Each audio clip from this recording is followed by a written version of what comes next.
Hello, everyone. Welcome back to Growing Up with Godzilla. This is my show where I have conversations with Godzilla fans about how they've grown with the character and franchise over time. This episode is a continuation of my wonderful conversation with my unbelievably dear friend, Cyndi, who goes by StreamofAwareness here on YouTube, and I hope you enjoy the rest of it. I don't really know if there's any movie that's over or underrated. I just like what I like, but I feel like people crap on Godzilla's Revenge a lot Mm-hmm. because they think it's campy. That's what I see.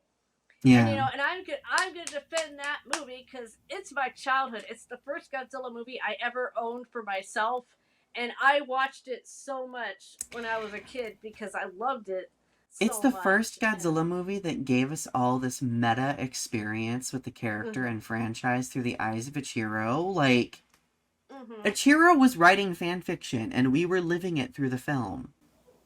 Yeah, exactly. And there's an interesting little thing. You know how they're wearing the yellow hats? Mm-hmm. In Japan, I believe there was something going on where kids were getting hit by cars, I think, because they're so small. And the hats were a way to make them visible. So it's not, oh, I'm wearing this yellow hat because it's fashionable. They had a reason, Oh, I that I heard interesting. about. I did not consider that. So it's like you're almost seeing like a piece of like a decade in Mm-hmm. history, in childhood, and Oh, it's yeah. just like when I want to feel like a little kid, I put that movie on, and just I just hate the way people just say such bad things about it. It's I upsetting. I also feel like the people who are hypercritical of that film grow out of being hypercritical of that film at a certain point, you know? I Like, hope so. I had I recently watched Godzilla's Revenge for the first time in a very, very long time. I poured myself a glass of wine and I was like, you know what? I'm gonna watch this. And I saw so many things that I just glossed over completely. Mhm. That really just kind of blew my mind. And I think that it helped me appreciate the film more years and years later, which love it. Love that. Love it. Do you want to hear my underrated Godzilla films? Please. Um, so I normally go with Godzilla versus Megaguirus, but I've talked about that one enough over the past, few episodes. I think one of the most underrated Godzilla films is Godzilla versus Mothra 92. Mm, that was fun.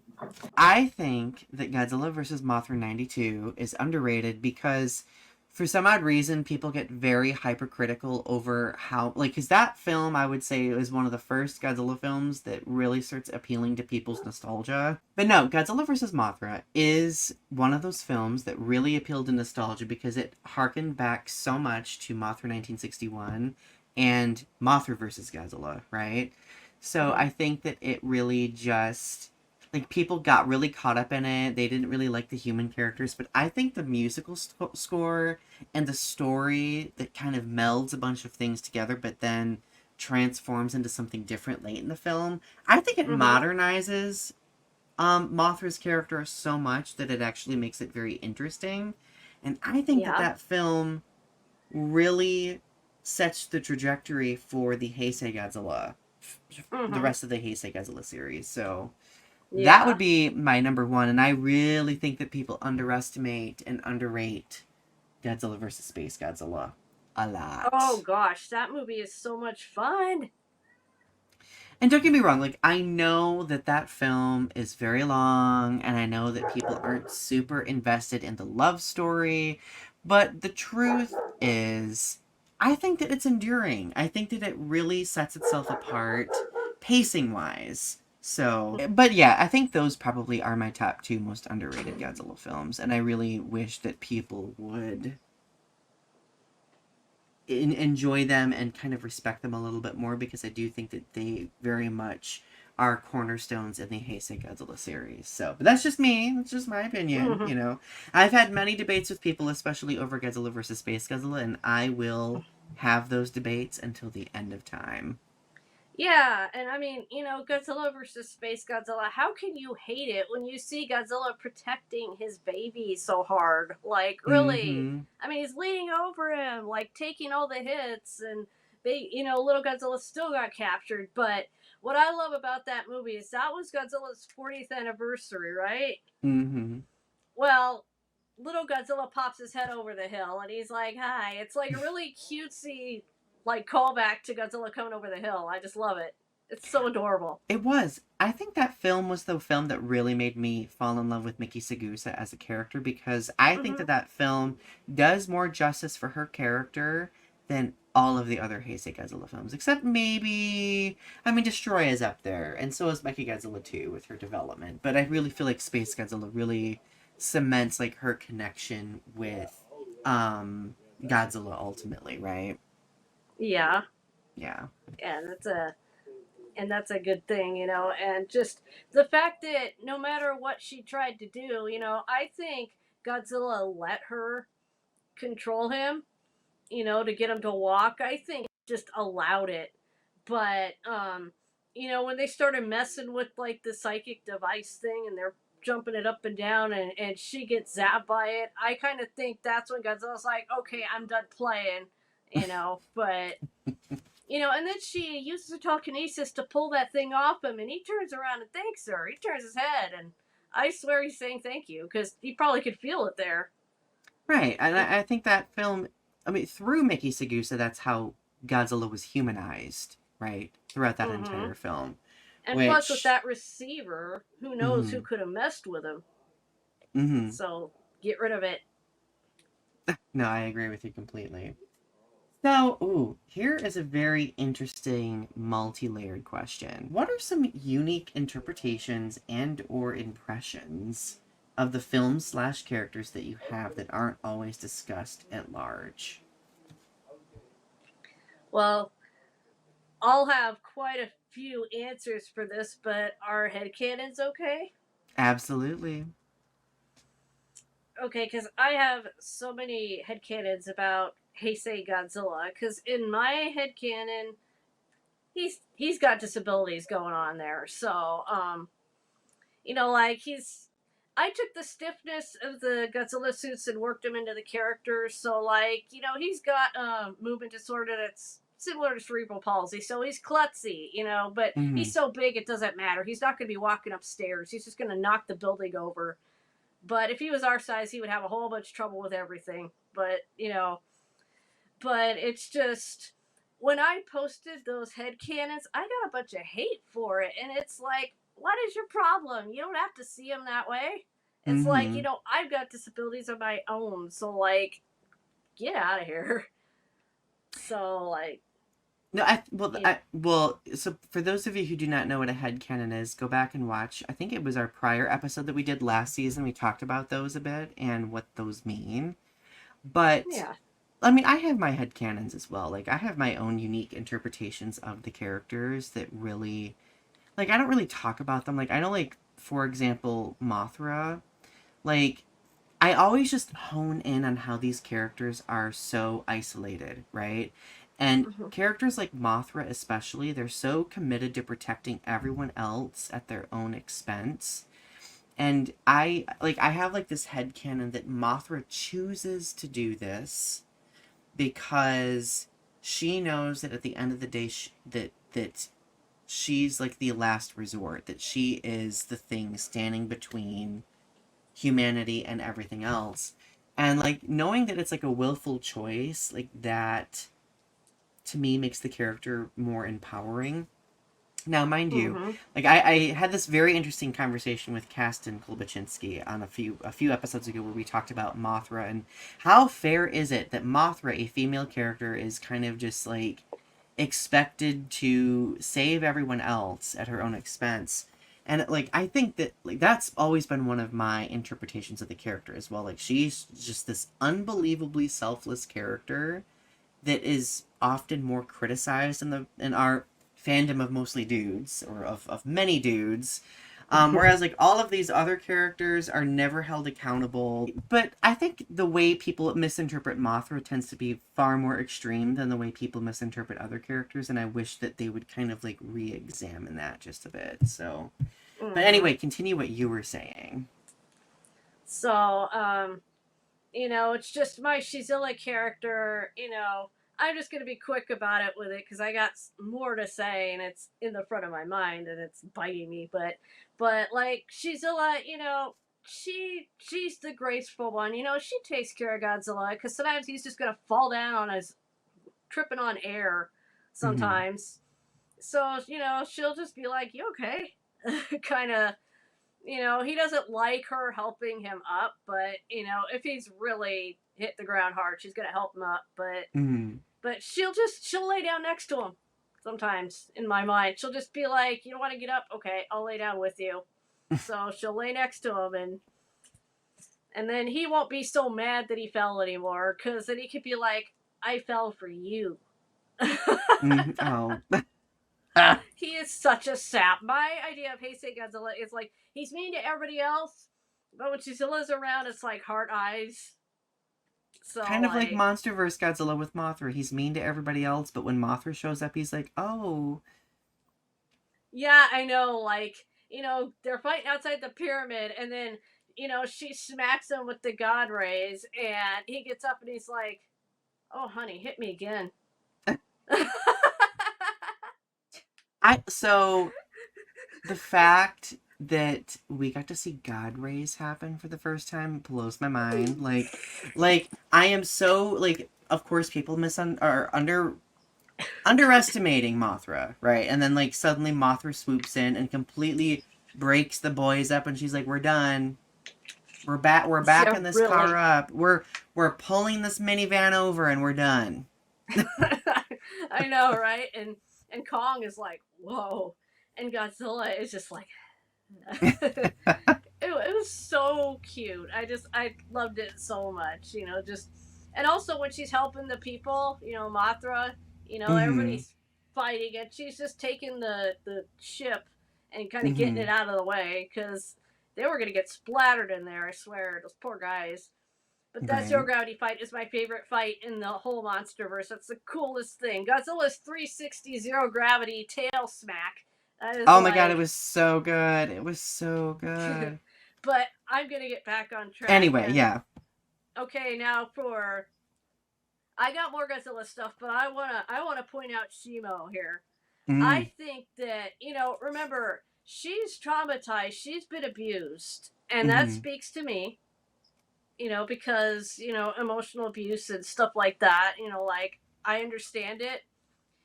Shimo has been living in survival mode for so long, and now she doesn't have to. So Mm. I think that you see them all roaring, they have their moment, and then a little while later, Shimo just emotionally falls apart because her abuser is gone. The thing he used to hurt her to control her is gone. She can think for herself, she can act for herself, and she doesn't know what to do with it. And now all of a sudden, she doesn't have to be big and tough and scary. So she just completely collapses, just falls apart, just crying, screaming, nightmares, just all the trauma reactions. And Mm. like Kong just takes care of her. He just pets her and he loves her and he feeds her and he's kind to her. I mean, you see him petting her at the end of the movie. He pets the top of her head and he scritches her under the chin, and it's like Mm. she has not known a gentle touch until that moment, I don't think. So for her to get that, I don't think her brain's going to know what to do with it. So, you don't just recover for something like that. Right. I wish the movie would have kind of represented more of that because, Mm-hmm. like, at a certain point during the battle at the end, in Rio de Janeiro, like after the control of her was broken, you can see that she didn't know who to look to. Like she didn't know who to listen to. She didn't know. And then Godzilla roared, and then she was like, "Oh, okay, He destroy told her. Scar King." Right. I thought that was a clever moment. I thought that was clever. But like, how do we get from that to, oh, I'm besties with Kong now and everybody's happy? Like, I would have loved to see more of like this ancient, beautiful creature, like navigating this space. Like, how did she go from being like in this indentured servitude for years, centuries, thousands of years, to being free? Like, that's huge. I was very skeptical of Shimo at first before the film came out, but after seeing the character and like what the character goes through, like I was so impressed with it. I think I will argue that Shimo is the best original kaiju that we've gotten in a long time. Oh yeah, I love her, and she's just so beautiful to look at too. I mean, Shimo and Elsa would so be friends. Let it Let go, it let it go. go. Can't hold it back anymore. Totally. They would be besties. They They would sure totally would. be. Yeah, really. Misunderstood But queens. mhm. But I really think that Shimo, she would just be super super sweet, and it's just like just the trauma is just going to sit there, so she's going to be sweet, but she might have those moments where she's like, "Oh god. Oh god." Because Hmm. maybe I'm just putting my own experiences in it, but like that's how it could be. You can be fine, and then it's like a thundercloud comes over you, and you're just like, "Am I safe? I don't Mm-hmm. know. I don't know. Kong, can you help me?" And Mm-hmm. he would just go over there and take care of her because that's how it is. But you know, the big thing that for me with Godzilla is he comes up a lot in my therapy sessions with Laura. Mm-hmm. And she's had a couple things to say. I told her Minus One is on Netflix, so I hope she goes and watches it because, like, I told her if you want to understand me, you go see that movie because you'll understand all the stuff I'm saying.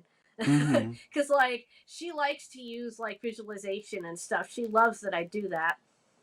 But um there was a time where I was telling her, when I try to talk nice to myself, I feel really weird doing it. And she's like, well, you know, why don't you imagine Godzilla says those nice things to you? So it's like, Mm-hmm. okay, I do. It's like, okay, he's roaring something at me, and now I don't feel so weird for thinking I actually did a good job because it's like he's telling me I did a good job. So, Mm-hmm. like that morning with the scrambled eggs, where I made scrambled eggs after having a nightmare, and instead of curling up and sitting there and seething in the trauma, I went and made scrambled eggs just to get a sensory experience. Mm-hmm. And I just imagine he was saying that was good. So, um, and another thing we're doing in therapy is called parts therapy, Mm-hmm. where we like deconstruct aspects of ourselves, like our feelings or like maybe past parts of our lives, like our teenage selves or something. And I have two Godzillas in there in my parts therapy. So like one of them is my trauma and the other one is my angry fighter.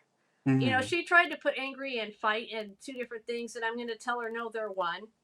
They're Mm-hmm. one. So I wrote profiles for all of my parts, and I know I've sent you the Google Mm-hmm. Doc, but I'm going to read you, the two of the ones that are Godzilla. So my angry fighter, Cyndi, that's my angry part. It is Monster vs. Godzilla, so it's this guy. Okay, he's big, angry, can topple a city and destroy everything in his path. He sees danger and fear and responds by trying to fight to restore balance, because that's what Monster vs. Godzilla's role is in the movies. Mm-hmm. He doesn't tolerate what he thinks is injustice and is very, very loud about speaking up when anxiety isn't stuck in the way. Now, Mm-hmm. Curious Cyndi, who has a different character, you know, she tries to reason with Angry Fighter, and Angry Fighter just kind of steps on her, and imaginative writer Cyndi, Mm-hmm. she gets trampled during these fights because, you know, angry fighter Cyndi is going after black hole depression Cyndi and trauma Cyndi all the time because they're the ones that tend to cause problems. You know, Mm-hmm. anxiety is just, she's just off in her own little place. You know, when she starts crying, that's when Angry Godzilla comes out. So, you know, black hole depression and trauma Godzilla, you know, so he tries to keep them in check. Now, it's territory. I gave my profiles little territories at different parts of the brain. See if you see the joke. Okay, his territory. He sleeps in the cerebellum. That's his coliseum. He roams the limbic system, likely to hijack the amygdala and frontal lobes when he's rampaging. Now, what does your cerebellum do? Balance. So Ooh. that's my angry fighter. Now let me scroll, and get to. Okay. Now, trauma Cyndi is -1 Godzilla. He's sometimes hidden in the glare of black hole depression Cyndi's accretion disk. Mm-hmm. They're in a symbiotic relationship. Everybody, everybody, except angry fighter Cyndi, that's Monster vs. Godzilla, runs for cover when Trauma City emerges, and Black Hole Depression follows right along the path Mm. because, you know, Trauma Godzilla's rampages are like free food. You know, that's matter being kicked up and the black hole eats it. Trauma Cyndi is in pain, she's enraged, she hates everything, and she wants whatever woke her up to be obliterated. And when she wakes up and rampages, she destroys everything in her path. She Mm. terrorizes Anxiety Cyndi with roars and stomps during Traumaversaries to never ever let her forget. Her atomic beam throws the entire brain into chaos, and angry fighter Cyndi Godzilla tangles with her sometimes, but it's always a draw when they fight. There's never Mm-hmm. a winner or a loser, it's always a draw. So, Trauma Cyndi's territory is the orbital frontal cortex until she rampages, then the entire brain is caught in her wrath. Wow. So, yeah. You know, like, so people don't realize just how therapeutic Godzilla can be, but like your therapist, the work that you're doing with your therapist, you're taking Godzilla as a metaphor and you are transferring it into unpacking what you're experiencing, right? Yeah, Which my trauma. And, with your trauma, which is very empowering to me, and I've actually done some similar work, not quite the same, but because I mentioned before that I really connected with Godzilla through like that sense of like otherness. He's an anomaly. I've been made to feel othered a lot. So like I've had instances in the past where my therapist has been like, like write a poem like from this perspective, like from Godzilla's perspective. You are, sitting in a nuclear reactor and you're kind of, being forced to change against your will. And how does that make you feel? Articulate that in the form of a poem, right? That poem's in Feats of Alchemy, Cherenkov Light. I wrote that like a few years ago. But like that really helped me unpack how trauma in the past, I metaphorically represented it through this character and kind of developed an understanding of not only the character but how that character has really like served as an escape for me over the years, why the character's been an escape, and it's been through that sense of forced otherness, right? What is indicatively more queer than an individual in the community feeling like this forced otherness, because of, well, society, right? So like Exactly. that really resonates with me. So everyone, Yeah. Godzilla has, therapeutic applications. Yeah, and like the thing with the parts is, you know, it's not, oh, they just exist. It's like, you know, the curious Cyndi, I chose the 13th Doctor from Doctor Who to represent my curiosity. Mm-hmm. And like my creative side is a little mouse. Mm-hmm. And my hypervigilance is a lighthouse, like a Mm-hmm. watchtower lighthouse that never shuts off. It's always on. And anxiety Cindy's a little deer caught in headlights. You know, she's a crystal Mm-hmm. deer. She's transparent. But it's like, you know, curious Cindy, you know, she's becoming aware of all these other parts. And, you know, and the way the doctor is the doctor on Doctor Who is always curious. The doctor wants to know things. The doctor doesn't just go, oh, this is this. They go, this is this, but why is it this? And Mm-hmm. so, like, that's why. And plus, she's a she, you know, and the Right. 13th Doctor and me are very similar. We're both, like, completely weird. But, but it just, you know, I just imagine she flies her TARDIS around, be like, "Oh, roar, roar! What's your problem? You know, what do you need to say?" Because the Doctor speaks every language. She can speak Mm. Godzilla, so it's like I gotta find out what all these parts are doing, what they want, and so like I haven't shown Laura all of these. She's only known about 3 of them, but I ruminated and I, you know, kind of picked it apart. You know, just kind of like my infinity cube, just kind of broke it down into its little pieces, little individual pieces, and so here's a part, here's a part, here's a part, here's a part, you know, and so I think I've got like 9 of them, and it's not like DID, dissociative identity disorder. I'm all one person. It's just these are just component parts of me Mm-hmm. because I don't want somebody to think that Well, we that's all what have this multiple is. parts, right? Like we all have Yeah, multiple exactly. parts. We just don't always unpack them, right? Mm-hmm. And if we can use characters and franchises or images that we really connect with in order to do so, why not?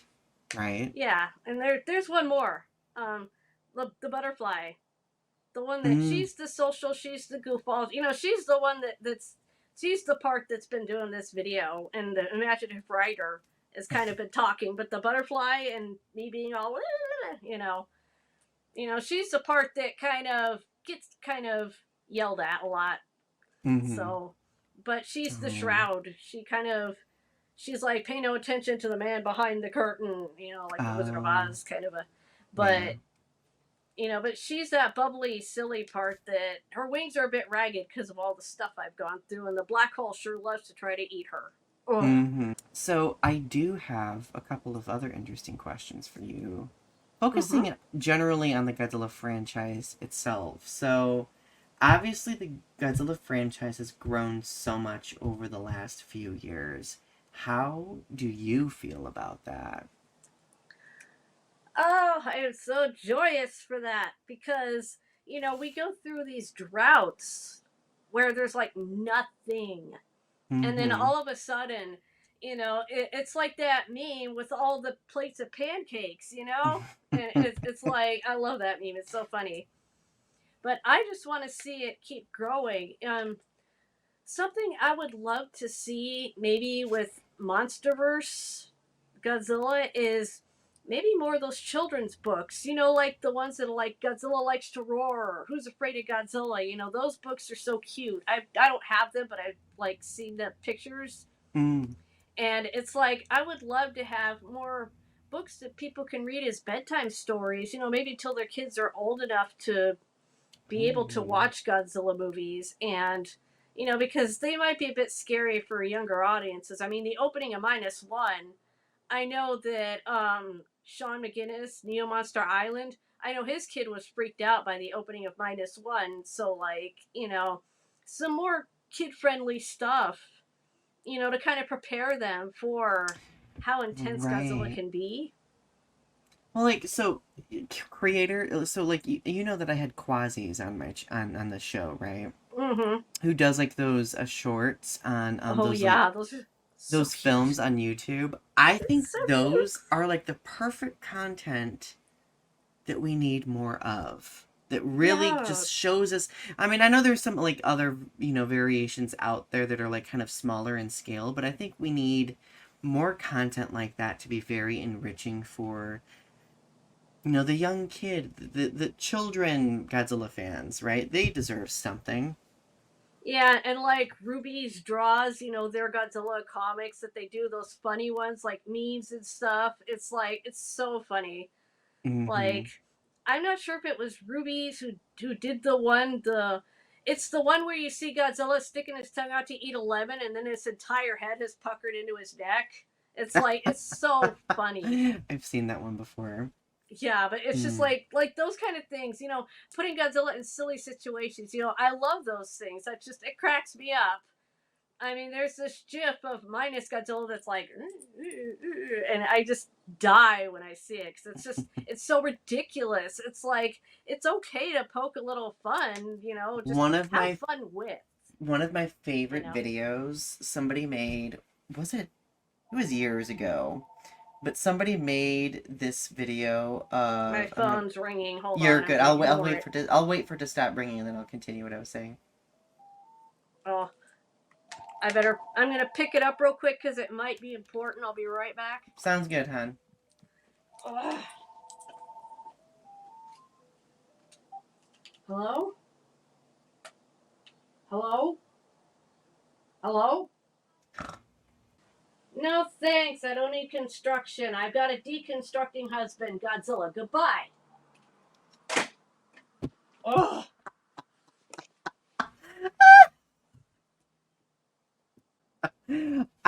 Oh, that was so funny. I completely forgot what I was saying.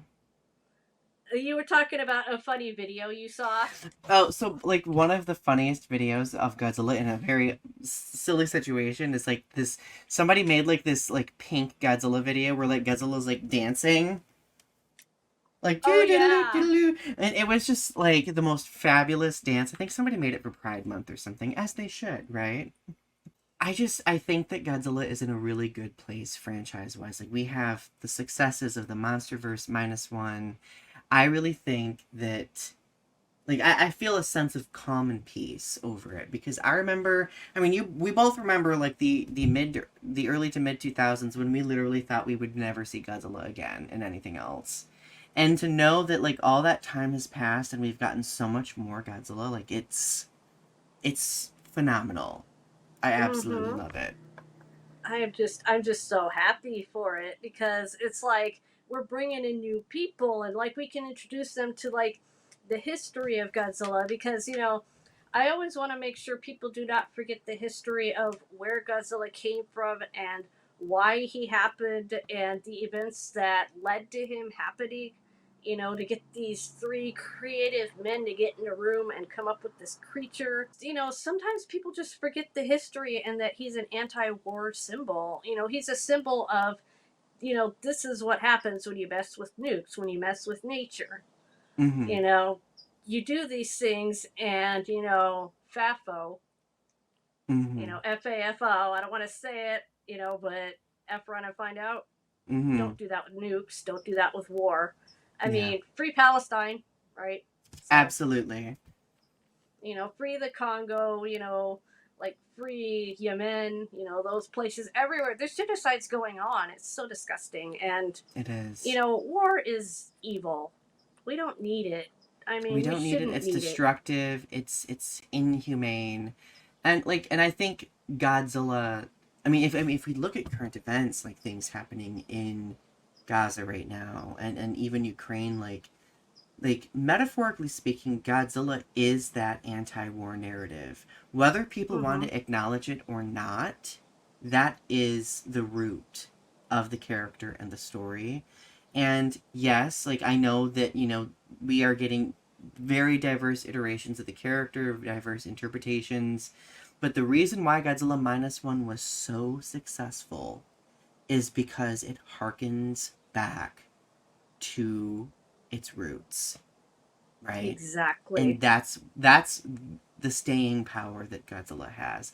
Yeah, we can have fun and we can enjoy like the rough and tumble like, MonsterVerse, but it's important for us to carve a space to reflect on the gravity of what Godzilla represents as an anti-nuclear, anti-war metaphor. Yeah, exactly. Because like when people forget that, they really forget, you know, I mean just like the plot of GMK, when you forget, it can Mm-hmm. hurt you. And I mean, and it sure seems like those who ignore history are doomed to repeat it. And I mean, look what we keep doing. Look what we keep doing. It's like, come Right. on, people. Can't you just sit down and talk?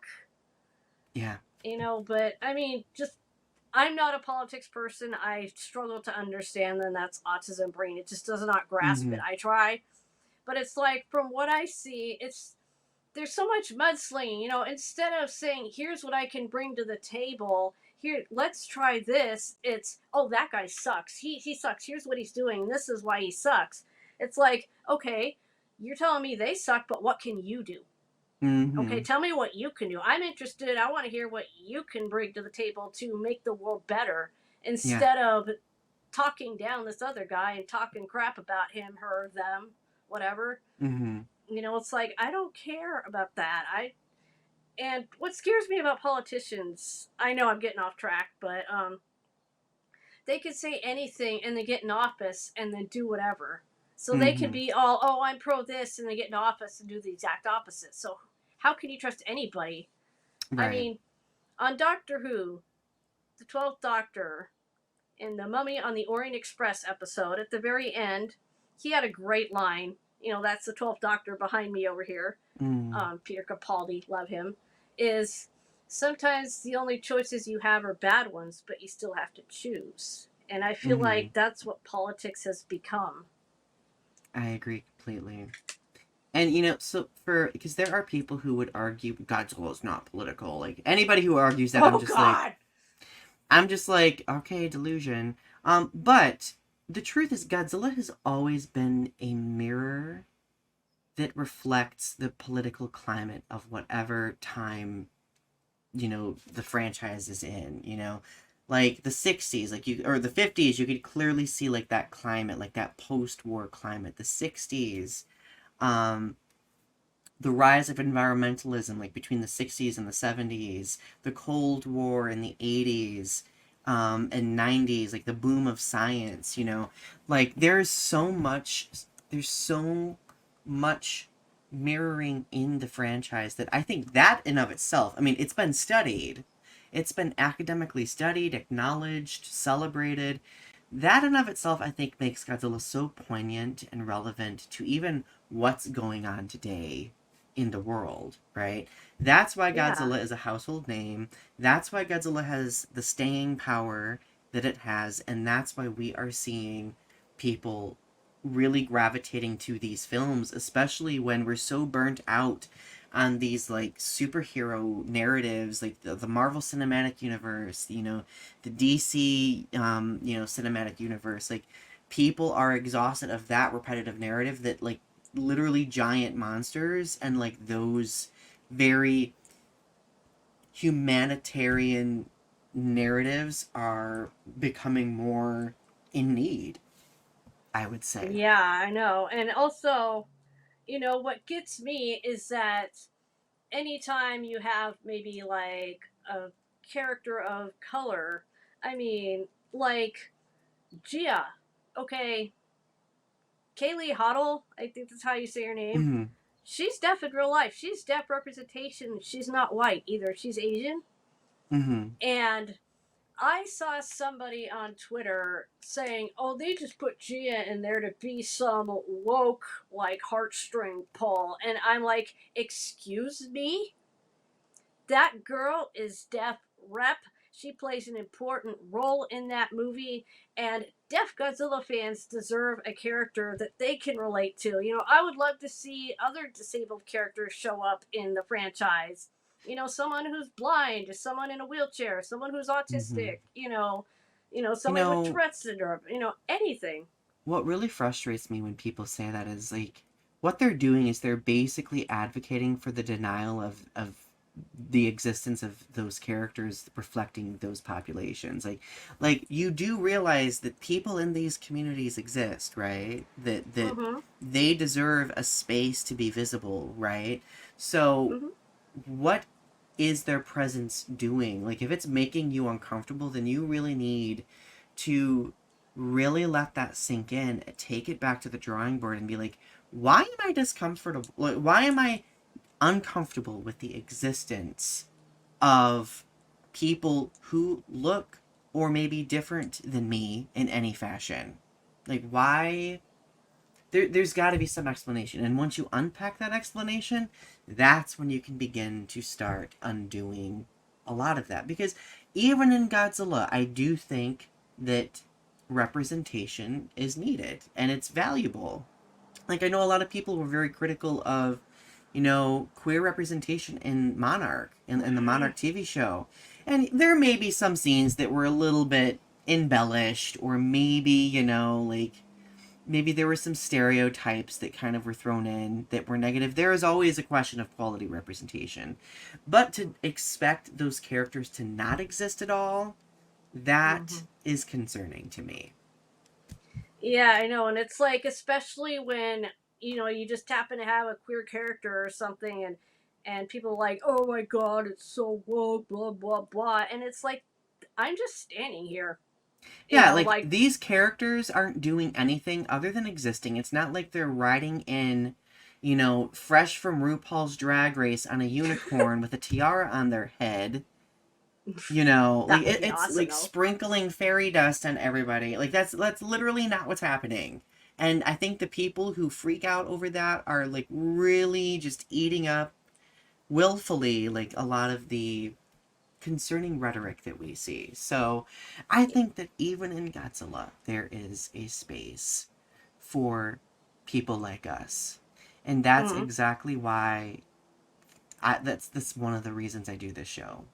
Okay, because people Hmm. like us take something away from the characters, and we deserve to have that reflected, discussed, and represented, right? So, Exactly. I do have one final question for you. Hmm. Where do you think Godzilla goes from here? I think the only direction he can go is up, because you know I think that, I don't know what Grant Spatoria is going to bring next. I'm pretty sure he might just, springboard off what's already been done, just like Doherty did, Mm-hmm. you know. And so, like, I hope Widgard can come back, but if he doesn't, it's okay. It's not going to be the end of the world, you know. But I want to see more, personally. I want to see more of those moments where there's humans and Godzilla is like, Mm-hmm. hi, you're so small, but just those moments where he's just acknowledging humans and noticing them, like King of the Monsters, when he, with Sarazawa, and then when he gets up and he looks down at them on the top of the submarine, like, oh my god, my heart. Mm. I want more of that. And I want people to stop being so, oh my god, it's gonna suck because it's not Wingard. It's like, you don't know that. Let the guy cook. Mm-hmm. Like, Yeah. seriously, let him cook. Okay, if you don't like it, get out of the kitchen. Go to another restaurant. There's like 70 years of movies to choose from. And everyone, like we've already established, takes something unique away from each of them, even if they don't like them, right? Now, Exactly. I think if anything, the successes of the past few years, since probably even Shin Godzilla, Godzilla 2014, actually, not like even before that, Godzilla has been rejuvenated, has had a fresh take, and I really feel like there is carefully crafted patience between each film where the studios are able to really take the stories and give it their all. Instead of like churning out a film per year, we are getting, carefully crafted films, which, yeah, we have to wait for, but they are worth the wait. Oh, yes, they are so worth the wait. It's like, I don't care if it's going to be 7 years. I'll wait for it. Because, like, that's my husband, y'all. Okay, that's my husband, y'all. I'll wait for him. And we have to celebrate that Godzilla has expanded to the TV screen. Godzilla, is a part of television now with Monarch, and we've been told that that's been renewed for a second season. We're going to be getting some spin-offs. There is so much opportunity for Godzilla to grow, and I think they have finally caught on to just how versatile the character is. So That makes me happy. I think that makes all of us happy. This has been such a great conversation. I think we covered so many bases. Cyndi, I always appreciate you coming back and letting me pick your brain. per the usual, right? So I guess to wrap this up, everybody, remember that the Godzilla fandom is much bigger than we think it is. And the successes of the past few years have made it even bigger. And there are so many diverse people in this fandom who take something unique away from these films and characters altogether. And I think that we should allow the space for those stories to be told. Even if we aren't able to relate with them, we can learn more about each other through these reflections, these experiences, these interpretations. Any parting words, Cyndi? Go out, watch a Godzilla movie, and have fun. At the end of the day, that's all we want, right? My Mm-hmm. friends, don't forget to click like. Don't forget to subscribe to my channel. Go subscribe to Cyndi's channel, Stream of Awareness. If you want to follow Cyndi on Twitter, Gojira Spouse. And last but not least, do not forget to share your thoughts in the comments below. And remember, keep standing tall, my friends. Bye.